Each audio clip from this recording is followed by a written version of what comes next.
नमस्कार बच्चों, मेरा नाम है अजय और मैं आप सभी के साथ जुड़ा हुआ हूँ जीबीएफ के मॉडल स्कूल के द्वारा। बच्चों, आज हम अपनी पहली क्लास करेंगे, क्लास 7th। और हमारा जो सब्जेक्ट है वो है पॉलिटिकल साइंस, सिविक्स, सामाजिक विज्ञान जिसे हम कहते हैं। अगर आप मोटे मोटे तौर पे से समझने की कोशिश करें तो ये कुछ ऐसा है कि राजनीति क्या है। राजनीति को बहुत सारे लोग कुछ अलग अलग तरीके से बताते हैं। राजनीति को दलदल बताते हैं, बहुत कुछ बताते हैं।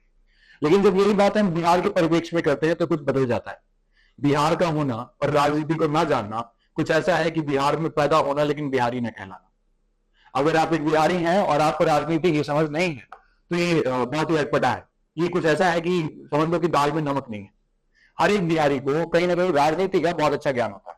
इसीलिए बिहारी जो होता है वो समर्थ होता है कि दुनिया के किसी भी कोने में वो अपना जो है पालन पोषण कर लेता है, अपनी पहचान बना लेता है, अपनी गरिमा को जो है दिखा देता है। इसलिए राजनीतिक विज्ञान का जो है हमें सही ज्ञान होना बहुत आवश्यक है।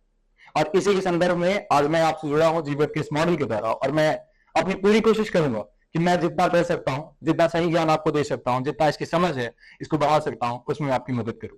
मैं चाहूंगा कि जो राजनीति का दृष्टिकोण है जो बिहार में है, जिस प्रकार से हम लोग राजनीति को समझ रहे हैं दलदल की तरह, उसको वैसे में समझ करके हम ये समझे कि राजनीति आखिरकार क्या क्या करने में सक्षम है।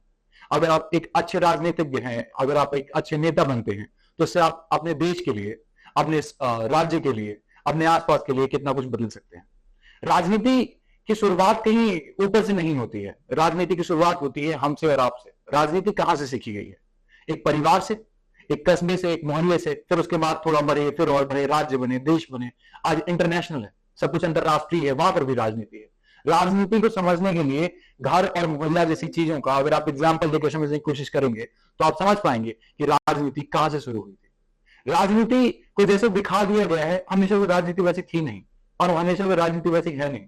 बहुत सारे आज भी हमारे पास ऐसे राजनेता हैं जो राष्ट्रपति बने, जैसे कि अब्दुल कलाम साहब, उन्होंने राष्ट्रपति बने और आज भी अगर आप देखें तो उनके पास धन संपत्ति के नाम पे कुछ नहीं, बस कुछ किताबें थी। ठीक है, तो राजनीति का मतलब, जैसे अगर हम राजनीति के बारे में सोच रहे हैं तो सबसे पहले करप्शन पे नहीं जाना चाहिए।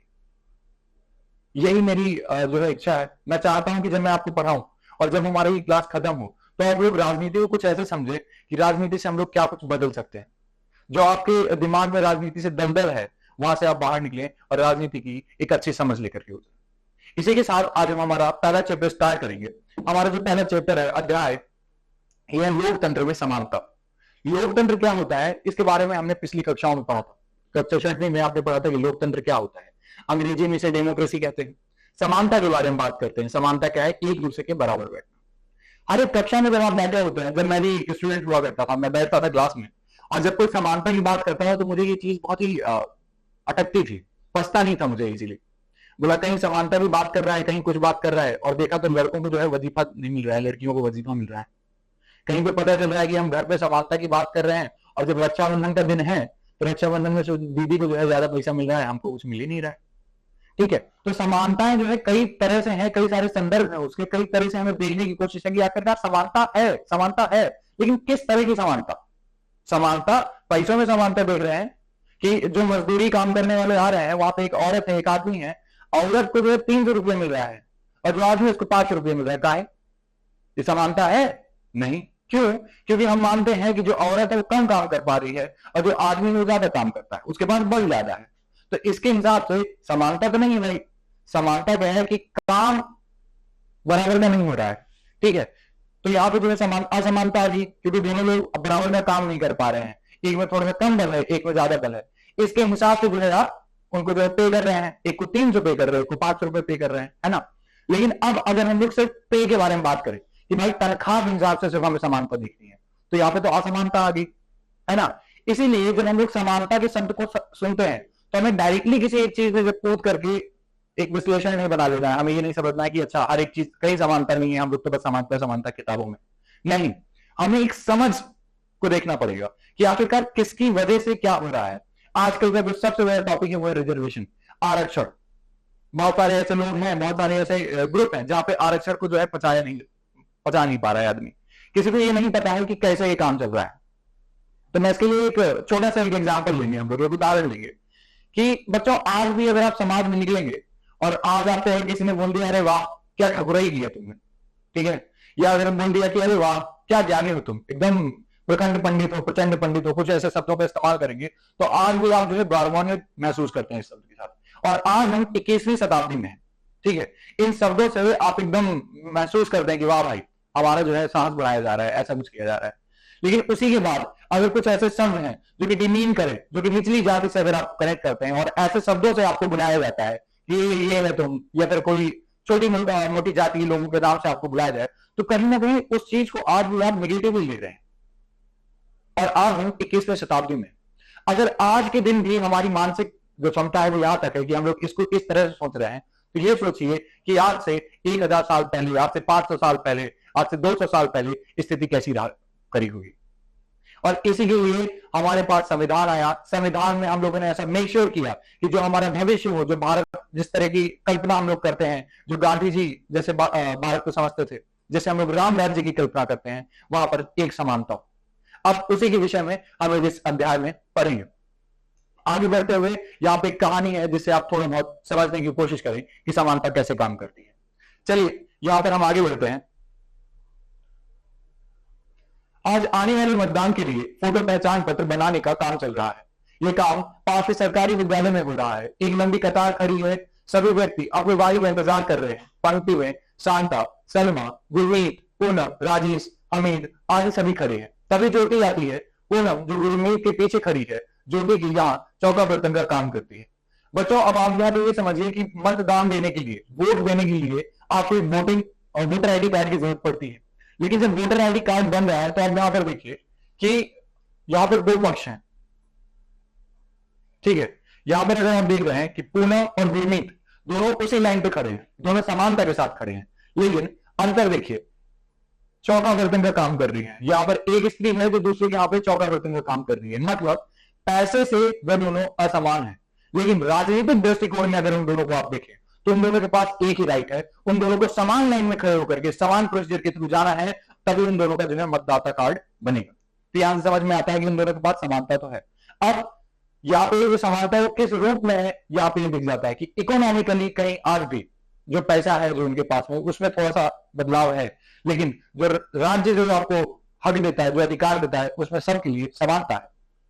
यहां से ये समझ में आता है। यहां से जब हम लोग यूज करते हैं पूनम, राजेश, हमीद इत्यादि, तो यहां से समझ में आता है कि वो स्त्री हो या पुरुष हो, ठीक है, वो किसी भी धर्म से हो, किसी भी जाति से हो, वो सरकार के लिए एक बराबर है, राज्य के लिए वो एक समान है। इसलिए यहाँ पर आप स्त्री हैं, आपका नाम सलमा है, या फिर आप सिख हैं, आपका नाम गुरमीत है, या फिर आप पूनम है, या फिर राजेश है, या फिर हमीद है, या फिर आप कुछ भी हैं, आपको एक लाइन में खड़ा होना है, तभी आपका जो है मतदाता कार्ड बनेगा। मतलब आप सब एक समान, एक नजरिए से देखे जा रहे हैं, ठीक है। आगे बढ़ते हैं।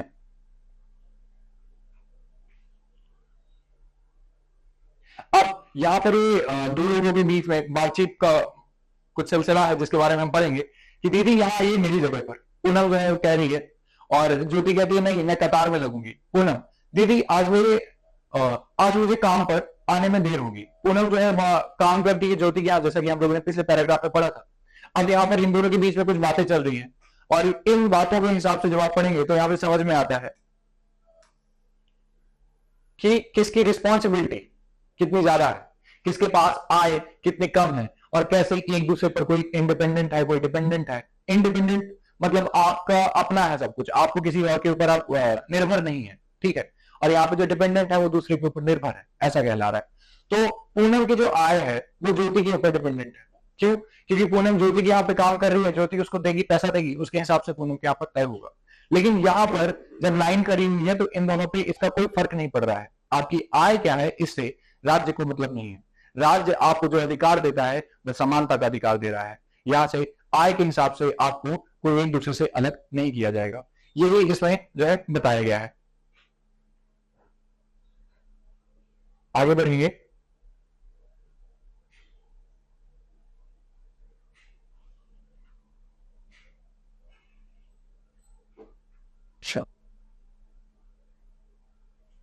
बच्चों अभी हमने पढ़ा था पूनम के बारे में। अब पूनम का आखिरकार परिवार कैसे चल रहा है इसके बारे में थोड़ा सा एक नजर देंगे कि पूनम ज्योति के यहाँ कभी कभी अपनी पुत्री रवा को लेकर जाती है।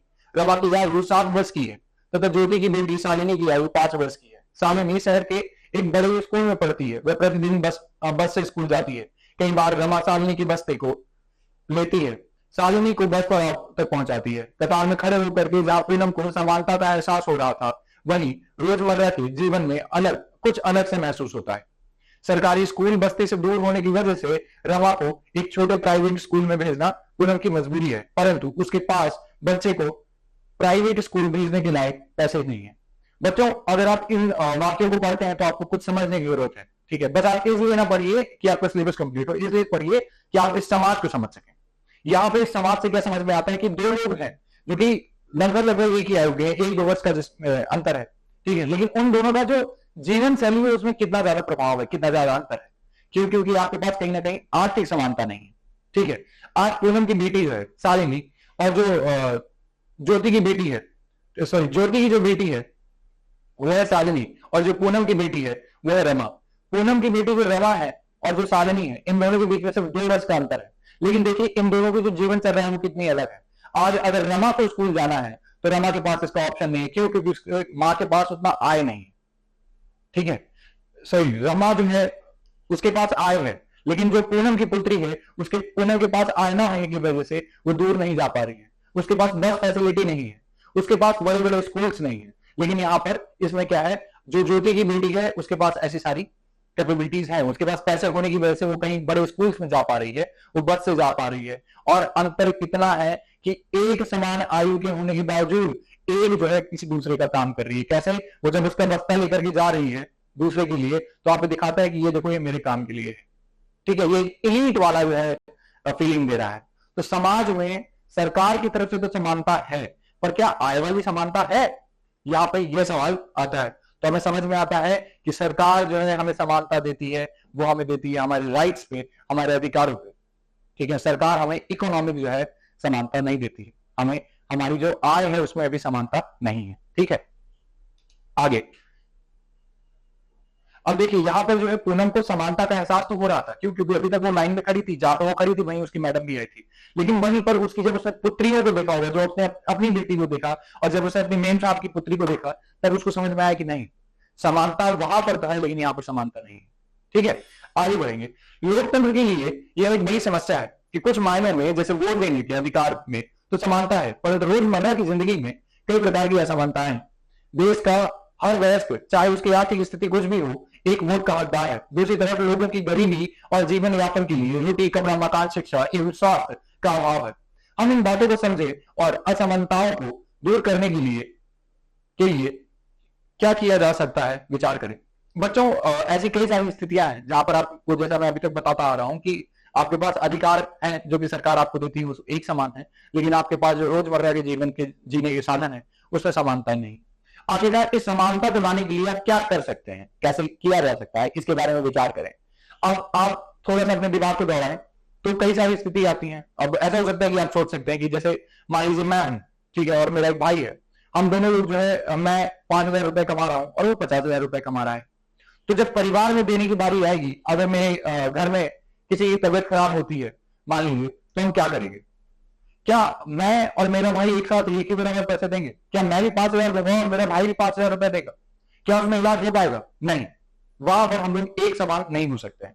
अगर मेरे भाई की कैपेसिटी है 50,000 रुपए कमाने की, तो उससे हम लोग ज्यादा एक्सपेक्ट करेंगे, हम कोशिश करेंगे कि वो ज्यादा पैसे देगा, ठीक है, वो ज्यादा कॉन्ट्रीब्यूट करेगा। मेरी कैपेसिटी की 5,000 कमाने की, तो मैं कोशिश करूंगा कि मैं कितना दे सकता हूँ। अगर मैं 1,000 दे सकता हूँ, वो वहां पे 10,000 दे सकता है।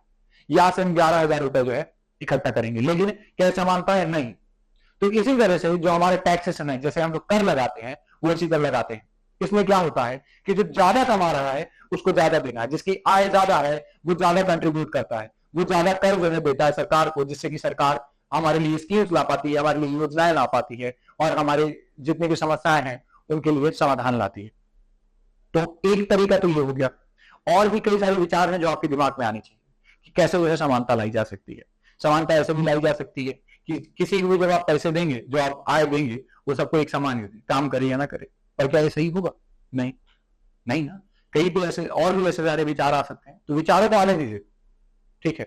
थोड़ा रूट पटांग के सही, लेकिन विचारों को आने दीजिए। अपने शिक्षक से उनके बारे में चर्चा कीजिए, आप हमसे उनके बारे में चर्चा कीजिए, ठीक है। क्योंकि जब विचार आएंगे तभी तो समाज में जो है बदलाव आएगा। देखिए कुछ अच्छे विचार होंगे, कुछ खराब विचार होंगे, कुछ विचारों में कमियां होंगी, उन कमियों को ठीक किया जाएगा, उन कमियों को ठीक किया जाएगा, प्रॉपर विचार निकलेंगे, ऐसे अलग अलग आइडिया आ जाएंगे और एक दिन एक अच्छा आइडिया आएगा। ठीक है, तो हो सकता है कि हमारा जो देश है आपके किसी एक अच्छे आइडिया का इंतजार कर रहा हो। ठीक है, आपका कोई अच्छा आइडिया जो कि स्थितियां बदल दे।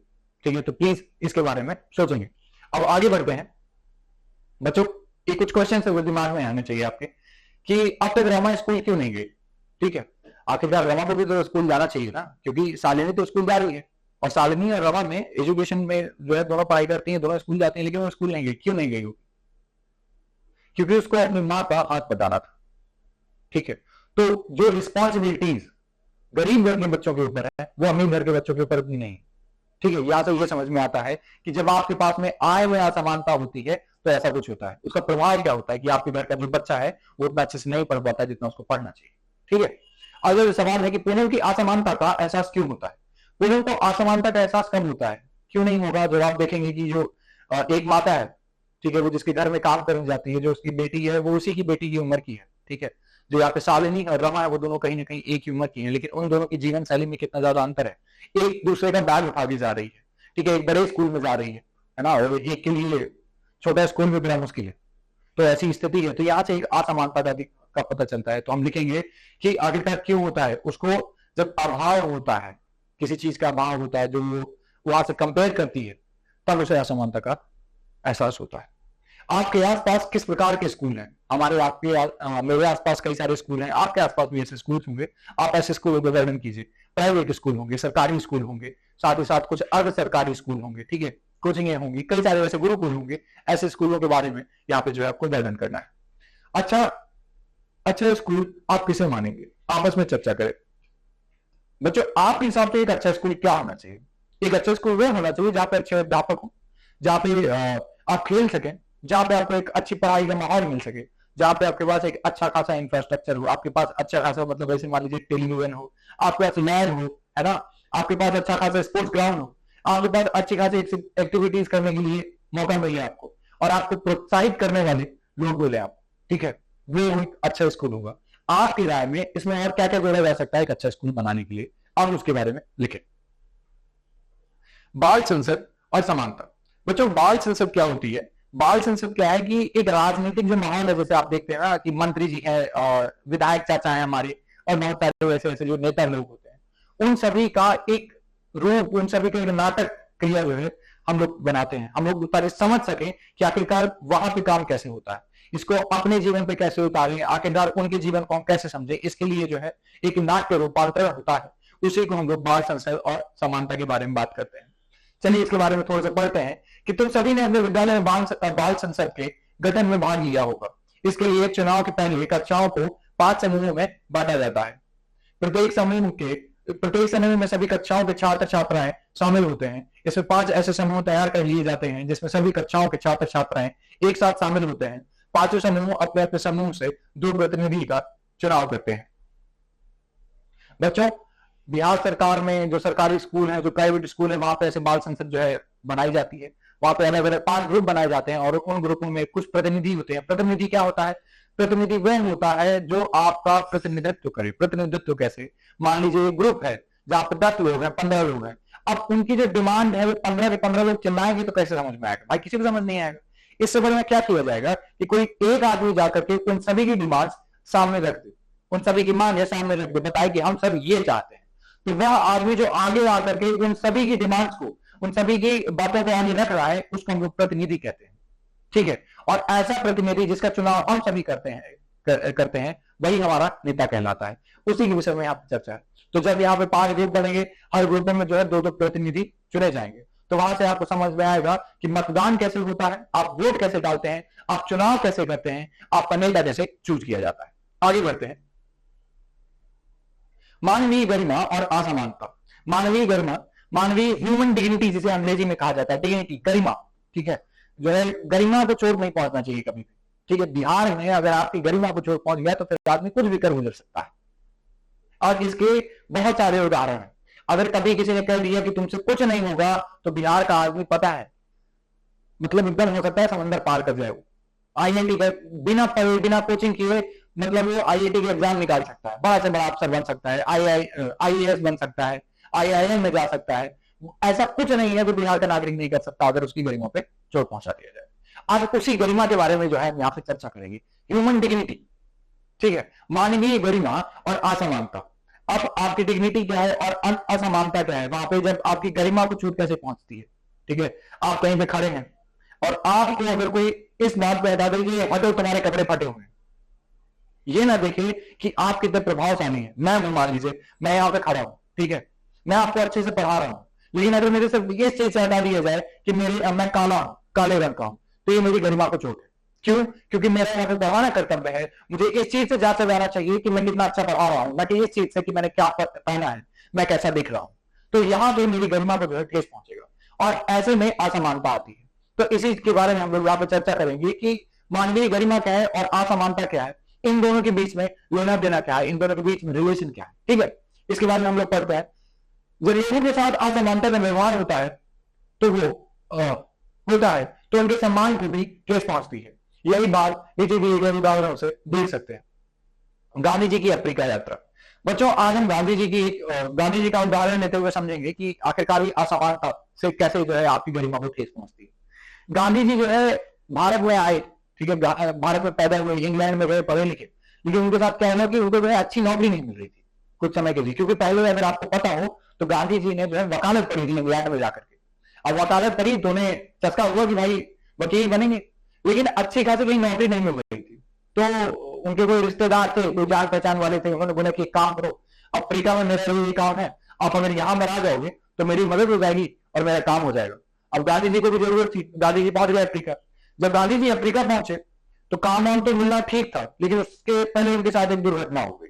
दुर्घटना जैसी कि गांधी जी जब वहां पर थे तो ट्रेन में पहुंचे। अब ट्रेन में भाई ये है कि जैसे आपकी आज की ट्रेन है, आप जैसे किराया देंगे, मान लीजिए आप एसी बस का किराया देते हैं, आप एसी कंपार्टमेंट का किराया दे रहे हैं, आप जनरल का किराया दे रहे हैं, आप स्लीपर का किराया दे रहे हैं, उसके हिसाब से आप बैठेंगे।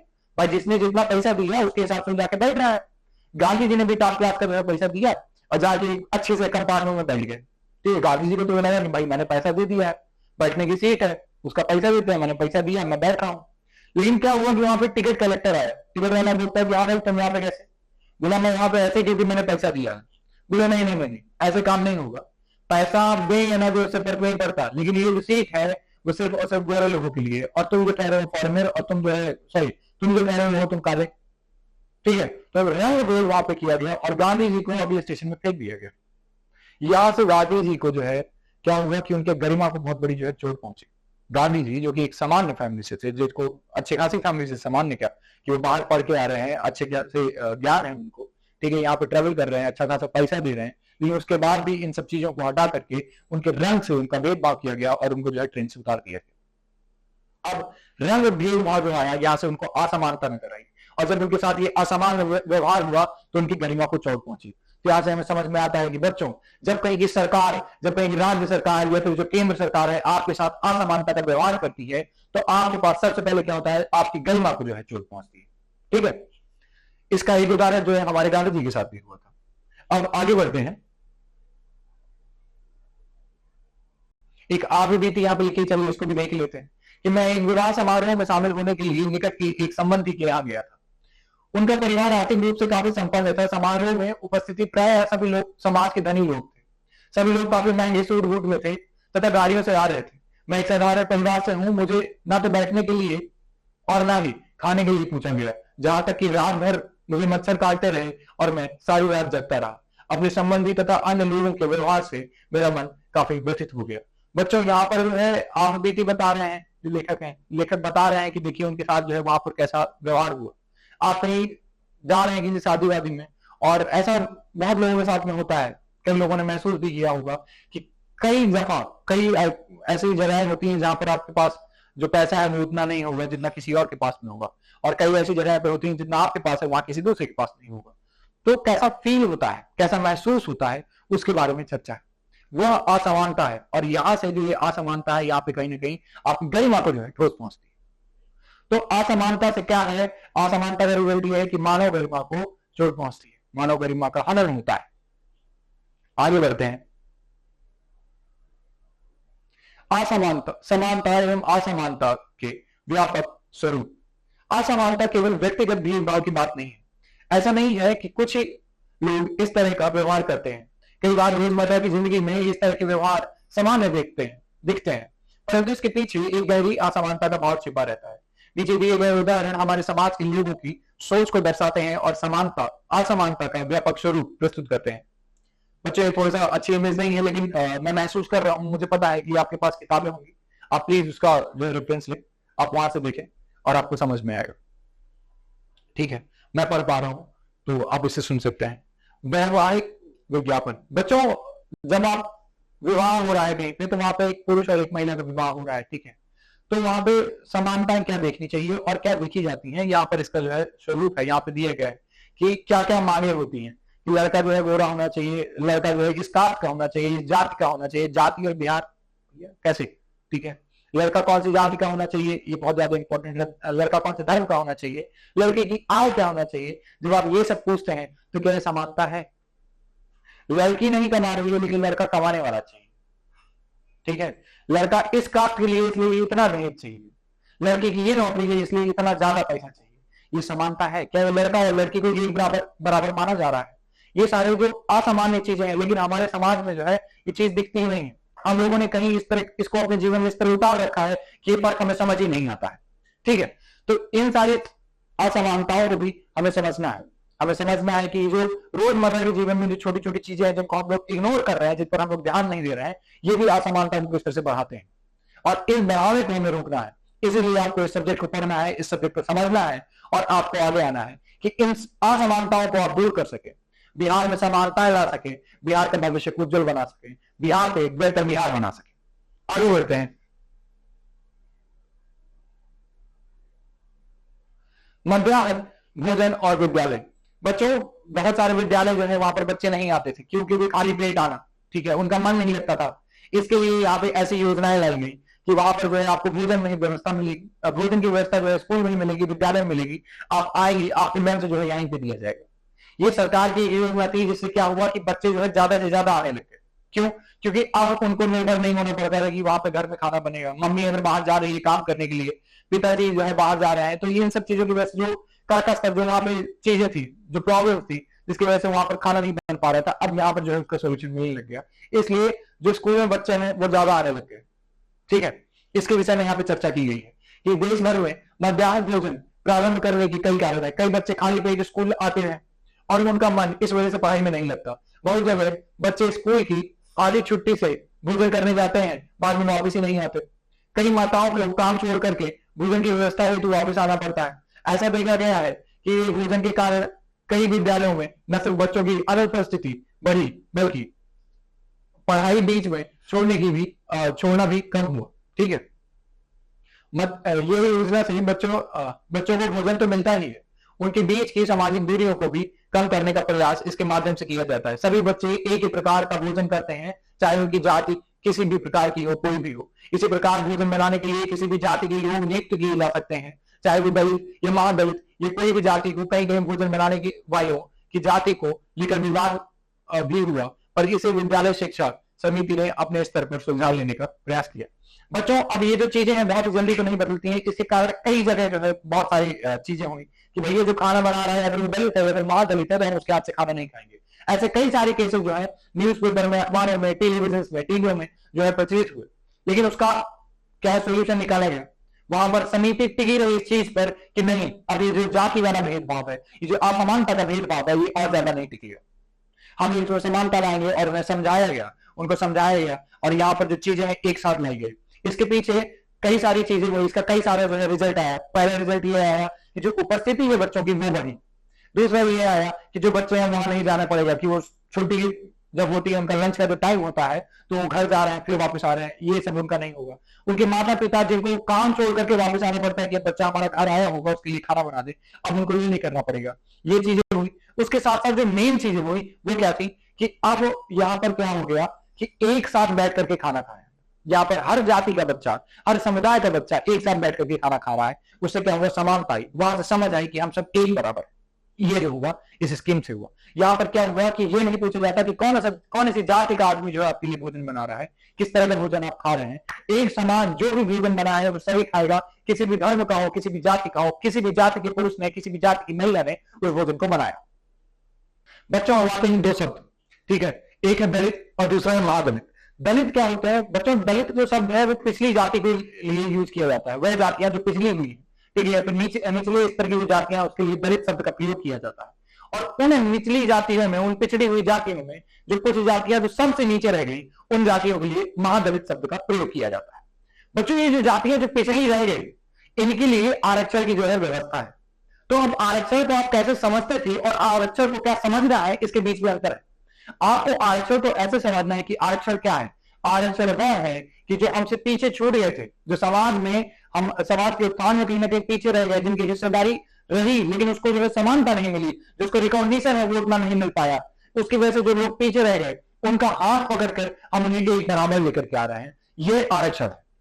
आरक्षण ये नहीं है कि हम किसी एक को जो है आगे बढ़ा रहे हैं, किसी दूसरे को हम पीछे कर रहे हैं, किसी एक को हम नजरअंदाज कर रहे हैं। नहीं, आरक्षण ये है कि हम जो पीछे रह गए हैं उनका हाथ पकड़कर एक साथ ला करके एक बराबर कर रहे हैं, ताकि समाज का, पूरे देश का हर हिस्सा जो है एक समानता के साथ एक साथ जो है अपना अपना भागीदारी दे सके और देश को आगे बढ़ा सके।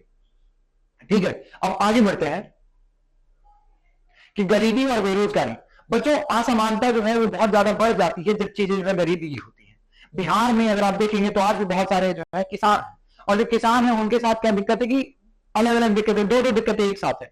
एक तो गरीबी और दूसरी जो है जाति वाला दिक्कत, कि वो पिछड़ी हुई जाति के हैं, उनके पास जो जमीनें हैं वो इतनी ज्यादा नहीं है।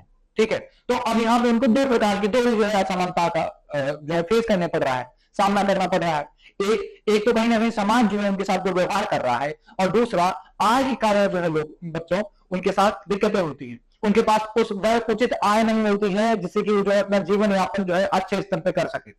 और ऊपर से जो असमानता है कि भेदभाव में उनके लिए, उनकी जाति को लेकर के वह उस दोहरी मार खाते हैं। ठीक है, तो ये जो चीजों के यहाँ पर रिलेशन है जिसके बारे में यहाँ पर बताया गया है। अब उसके बाद बच्चों यहाँ पे देखिए असमानता के कुछ मुद्दे हैं जो विश्व स्तर पर है। महात्मा गांधी के साथ दक्षिण अफ्रीका में अश्वेतों द्वारा किया गया दुर्व्यवहार एक विश्वपटीय घटना बन गया। ठीक है, जो बच्चों मैंने बताया, जिस कहानी का आपको उल्लेख बताया, उसके विषय में यहाँ पे चर्चा की गई है। विश्व स्तर पर समानता के लिए संघर्ष का एक लंबा इतिहास रहा है। कई उदाहरणों में एक अमेरिका में नागरिक अधिकार आंदोलन के रूप में जाना जाता है। इस आंदोलन की जड़ में 1 दिसंबर 1955 की वह घटना है जिसमें रोजा पार्क्स, जो एक अफ्रीकी अमेरिकन महिला थी, में एक गोरे व्यक्ति को बस में अपनी सीट नहीं थी, क्योंकि वह दिन भर के काम के कारण थकी हुई थी। वह स्रोतों के लिए आरक्षित सीट पर बैठ गई। गोरा व्यक्ति रोजा पार्क्स द्वारा सीट नहीं दिए जाने को अपना अपमान समझा, क्योंकि वह यह नियम था, वहां यह नियम था कि अश्वेत अलग सीटों पर बैठे। इस पर बस ड्राइवर बस को थाने ले गया, फिर भी महिला अपनी जगह डटी रही। अंततः उसे गिरफ्तार कर लिया गया। परिणामतः अफ्रीकी अमेरिकनों के साथ असमानता के मुद्दे पर देशव्यापी आंदोलन चल गया। इसके बाद सन 1964 के नागरिक अधिकार अधिनियम द्वारा अमेरिका में श्वेत अश्वेत के आधार पर भेदभाव को रोक लगा दिए। बच्चों, अमेरिका जो आजकल बहुत ही मॉडर्न देश माना जाता है, हमेशा से मॉडर्न देश माना जाता था, वहां पर भी देखो असमानता थी। जैसे हमारे देश में कहीं ना कहीं जाति को लेकर के असमानता थी, वहां पर रंग को लेकर के थी। श्वेत मतलब गोरा और अश्वेत मतलब काला। ठीक है, कौन गोरा है कौन काला है, इन दोनों को जो है चीजों को देखा गया, और इसके रूप में जो है वहां पे असमानता मानी जाती थी। अफ्रीका के जो लोग होते हैं, जो मूलतः होते हैं, वो कहीं ना कहीं काले रंग के होते हैं। ठीक है, तो वो अफ्रीकन के साथ में जो है वहां पर भेदभाव किया जा रहा था। एक बस थी, उस बस में क्या था कि जो सीटें हैं वो रिजर्व थी। इन सीटों पर आरक्षित सीटें थी कि यहाँ पे सिर्फ गोरे लोग बैठेंगे, और इधर भी महिला थी, महिला बहुत थकी हुई थी, लेकिन उसका जो कलर था वो काला था। काले रंग की महिला जाकर उस सीट में बैठ जाती है। क्यों? क्योंकि उसे लगा कि मैं ज्यादा थकी हुई हूँ, मैं महिला हूँ और ये जरूरत मुझे है, ना कि इस गोरे व्यक्ति को, इसलिए वो बैठी हुई। और इसके लिए क्या हुआ कि ड्राइवर ने जाकर के रंगीन थाने में बस खड़ी कर दी कि देखो ये गलत कर रही है। अब इससे क्या हुआ कि आंदोलन चल गया। 1955 की घटना, और जाकर के इसका जो है राइट जो उनको मिला, अधिकार उनको मिला, वो कब मिल रहा है? 1964 में। बच्चों, ये जो चीजें हैं बहुत धीरे धीरे जो समाज में बदलती है। अमेरिका जैसे देश में इस चीज को बदलने में इतना समय लग गया, समझ रहे हैं। इसी तरह से विश्व भर में कहीं ना कहीं किसी न किसी प्रकार की असमानता है, जिसका कोई ना कोई सोल्यूशन हमें निकाल के लाना पड़ेगा, एक हल निकाल के लाना पड़ेगा, और समान स्थितियां सभी लिए लानी पड़ेगी। ठीक है, शिक्षा के क्षेत्र में भी इसका प्रभाव हुआ। आज बच्चों के लिए अलग खोले गए विद्यालयों में भी उनका नामांकन होता था, बंद कर दिया है। बच्चों ऐसी कई सारी चीजें होती थी अमेरिका में। एक तो बस वाली जो चीज हमें पता चली, उसके बाद देखिए यहाँ पे विद्यालय वाली चीज यहाँ पे पता चल रही है। ठीक है, और कि अलग अलग विद्यालय होते थे कि काले लोग यहाँ पे जाएंगे, गोरे लोग इस वाले स्कूल में जाएंगे। काले वाले स्कूलों का नाम जो है काला वाला school, higher school, primary school जो भी है, और यहाँ पे जो है ये गोरा वाला प्राइमरी स्कूल, हायर स्कूल, ऐसा है। तो ये जो है अलग अलग स्कूल हुआ करते थे। ठीक है, यहाँ पर उस व्यवस्था को भी जो है खंडित किया गया इस अधिनियम के द्वारा 1964 में, और इन सभी चीजों में, इस असमानता में जो है रोक लगा दी गई। अब लोकतंत्र की ये बहुत बड़ी चुनौती है। इसके विषय में हम पढ़ते हैं कि जहां लोकतंत्र होगा वहां असमानता अनिवार्य रूप से होगी। अतः लोकतंत्र से उम्मीद की जाती है कि सबको समान अवसर उपलब्ध कराना चाहिए एवं सबके साथ बराबरी का व्यवहार होना चाहिए, किंतु बहुत बार ऐसा नहीं होता है और असमानता की स्थिति बनी रहती है। अपनी गरिमा बनाए रखने और साथ ही असमानता से जूझने के लिए लोग प्रयास करते हैं, वे अपनी बात सामने रखते हैं, प्रश्न पूछते हैं, गोष्ठियां करते हैं एवं जन आंदोलन में भाग लेते हैं। इस पाठ्य पुस्तक के अलग अलग अध्यायों में समानता की बात की जाएगी और इसके लिए कई ऐसे महत्व के बारे में चर्चा की जाएगी। बच्चों जहां जहां लोकतंत्र होता है वहां वहां समानता अनिवार्य रूप से होगी। कैसे कि जो लोकतंत्र है वहां पे हमारे पास एक सिस्टम है जहां पर आप आंदोलन छेड़ सकते हैं, जहां पर अगर आपके साथ गलत हुआ है तो आप उसकी रिपोर्ट कर सकते हैं और उस रिपोर्ट में जो है काम किया जाता है और चीजें बदली जाती हैं धीरे धीरे सही। लेकिन लोकतंत्र में एक उम्मीद है, जहां पे तानाशाही है वहां पे ऐसे आप कोई उम्मीद नहीं कर सकते हैं। इसलिए लोकतंत्र वाले शासन से आप उम्मीद कर सकते हैं कि वहां पे बदलाव होगा, वहां पे आपके हाथ को माना जाएगा और समाज में बदलाव लिया जाएगा। ठीक है, इसी तरह से जो जहां असमानताएं हैं, अगर आप देखें, आप भी अगर कहीं पे जाति के आधार पर भेदभाव होता है तो वह लोग जाकर के थाने में रिपोर्ट लिखा सकते हैं, पुलिस आती है और उनका निवारण किया जाता है। धीरे धीरे कहीं ना कहीं जो चीजें हैं वो बदलेगी। आज काफी तेजी से जो चीजें बदल रही हैं और धीरे धीरे ये जो हम लोग समानता की तरफ बढ़ रहे हैं, इसका कारण है क्योंकि हम लोग एक लोकतंत्र में जी रहे हैं। ठीक है बच्चों, आगे आने वाले अध्यायों में हम लोग इसी समानता के बारे में और पढ़ेंगे। चलिए अब हम आगे बढ़ते हैं हमारे अभ्यास के बारे में। हम देखते हैं कि अब हमें अभ्यास में क्या क्या प्रश्न पूछे गए। आपके आस पड़ोस में समानता और असमानता दर्शाने वाले किसी 3 व्यवहारों का उल्लेख कीजिए। समानता के व्यवहार, असमानता के व्यवहार। बच्चों आपके आसपास क्या क्या जो है असमानता है, आप कैसे कर सकते हैं। घर से आप उदाहरण लीजिए कि आपके घर में आपके मम्मी खाना बनाती है, दीदी खाना बनाती है, क्या भैया खाना बनाता है, ये भी तो असमानता है।